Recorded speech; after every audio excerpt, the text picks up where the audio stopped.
Hamıya salam. Çin dili dərsimizin ikincisine xoş gəlmisiniz.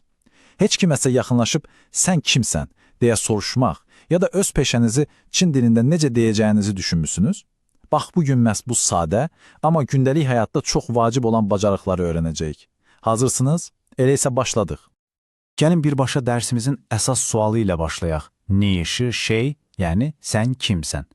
Bilirəm, ilk baxışda bu hierogliflər biraz qorxutucu görünə bilər, amma sizə söz verirəm. Bu izahın axırına qədər bu sualı həm rahatlıqla soruşa, həm də cevablaya biləcəksiniz. Deməli, hər hansı bir cümləni qurmaq üçün bizə nə lazımdır? Əlbəttə ki, sözlər. Onlar bizim tikinti materiallarımızdır. Gəlin elə bugünün mövzusuna uyğun olaraq bir neçə əsas peşə adını öyrənməklə işə başlayaq. İlk sözümüz müəllimdir. Lavşı. Gəlin tonlara diqqət yetirək. Birinci heca, lao, üçüncü tondur. Yəni, səs tonumuz əvvəlcə aşağı enir, sonra yuxarı qalxır. Ş isə düz və yüksək səslənən birinci tondur. Gəlin birlikdə təkrar edək. Məndən sonra siz deyin. Lavşı, əla. Yaxşı, əgər müəllim varsa, deməli, tələbə də olmalıdır, düzdür? Tələbə Çin dilində belə deyilir. Şüyeşin. Buradakı şüye səsi ikinci tondur. Yəni, aşağıdan yuxarıya doğru qalxır. İkinci heca isə şın, birinci tondur. Yəni, düz və hündür. İndi isə birlikdə. Şüyeşin. Çox gözəl. Növbəti peşəmiz həkimdir. İşin. Fikir verin, i səsi birinci tondadır, yəni düz və yüksək bir tonda deyilir. Elə bil ki, bir musiqi notasını uzadırsınız. Şın hecası isə artıq bizə şüeşin sözündən tanış gəlir, o da birinci tondur. Hazırsınız? Gəlin təkrarlayaq. İşin. Afərin. Və bu bölmə üçün sonuncu sözümüz gəlir, menecer. Cingli. Birinci heca birinci tonda, ikinci heca isə üçüncü tondadır. Diqqətlə qulaq asın. Cingli. İndi sizin növbənizdir. Möhtəşəm. Artıq 4 dənə yepyeni peşə adı öyrəndiniz. Yaxşı, sözlərimiz artıq var. İndi isə onları bir-birinə bağlayıb mənalı cümlələr yaratmaq üçün bizə əsas qrammatik qayda, yəni bir növ yapışdırıcı lazımdır. Və budur, bütün bu cümlələrin ürəyi olan o söz, ş. Bu Çin dilinin ən fundamental fellərindən biridir. Bizim dildəki şəxs sonluqlarının am, sandır işini görür. Sadəcə kiminsə və ya nəyinsə nə olduğuna bildirmək üçün istifadə olunur. Və ən yaxşı xəbər də odur ki, bu sözü istifadə etmək inanılmaz dərəcədə asandır. Quruluş həmişə eynidir. Əvvəlcə kim, yəni mübtədə, sonra şi feili və axırda da nə, yəni isim. Bax, bu qədər sadə. Heç bir dəyişiklik, heç bir çətinlik yoxdur.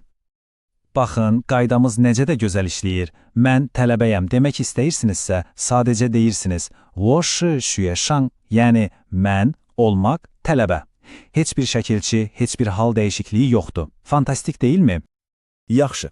Təsdiq cümlələrini qurmağı artıq bilirik. Bəs sual vermək və ya inkar etmək istəsək, onda necə? Gəlin indi də bu qaydanı bir addımda irəli aparaq və daha maraqlı cümlələr quraq. Çin dilində hə, yox sualı yaratmağın ən asan yolu ilə tanış olun. Bu, ma hissəciyidir. Bu hissəciyin özünün heç bir mənası yoxdur. O, sadəcə cümlənin ən sonuna əlavə olunur və bütün təsdiq cümləsini bir anda suala çevirir. Elə bil cümlənin sonuna səsli bir sual işarəsi qoyursunuz. Üstəlik, heç bir tonu yoxdur. Neytral səslənir. Bu slaydda fərqi çox aydın görmək olur. Baxın, solda nişi lavşı, sən müəllimsən. Təsdiq cümləsi var. Sağda isə sadəcə sonuna bir ma əlavə etdik və cümlə dərhal suala çevrildi. Nişi lavşıma, sən müəllimsənmi? İndi isə keçək inkara. Deyil demək üçün şi feilinin əvvəlinə bu hissəciyini artırırıq. Amma diqqət, burada çox vacib bir tələffüz qaydası var. Normalda bu dördüncü, yəni kəskin enən tondadır. Ancaq ondan sonra yenə dördüncü tonlu bir söz, məsələn şi gələndə, tələffüzü asanlaşdırmaq üçün bu öz tonunu dəyişir və qalxan ikinci tona çevrilir. Yəni biz bu şi demirik, bu şı deyirik. Bu, dildəki bir ahəng qanunudur. Gəlin bu qaydanı cümlədə görək. Mən müəllim deyiləm demək üçün deyirik, wo bu shi lao shi. Eşidirsiniz o qalxan tonu. Bu shi. Gəlin bu vacib formanı birlikdə yoxlayaq. Məndən sonra deyin. Wo bu shi lao shi. Nəhayət, Bütün öyrəndiyimiz bu hissələri bir araya gətirməyin və onları qısa, amma real bir dialoqda istifadə etməyin vaxtı gəldi. Dialoqumuza başlayaq. Birinci şəxs A. Dərsimizin əsas sualını verir. Çox sadə və birbaşa. Nişi şey. Və ikinci şəxs B. Bayaq öyrəndiyimiz o sadə "我是什么" quruluşu ilə cavab verir. 我是学生. İndi A biraz da dəqiqləşdirmək üçün hə yox sualı verir, yəni sonuna o sehirli ma hissəciyini əlavə edir. 你是老师吗? B isə indicə öyrəndiyimiz inkar qaydasından istifadə edərək cavab verir. 不是və 不是老师. Gördüyünüz kimi öyrəndiyimiz hər şey bu qısa dialoqda yerini tapdı. İndi gəlin bu dialoqu birlikdə canlandıraq. Mən A olacağam, siz də B.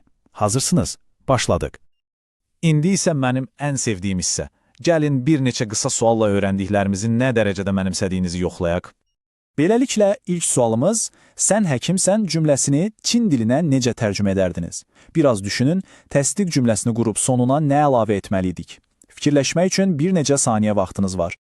Düzgün cavab, 你是医生吗? Əgər cavabınız buydusa, sizi təbrik edirəm. Deməli, dərsi çox yaxşı qavramısınız. Və bununla da daha bir dərsimizin sonuna gəldik. Afərin sizə. Artıq Çin dilində kimin kim olduğunu soruşa və cevablaya bilərsiniz. Unutmayın, dil öyrənmənin açarı təkrardır. Bugün öyrəndiklərinizi mütləq təkrar edin. Növbəti izahda görüşənədək. 再见.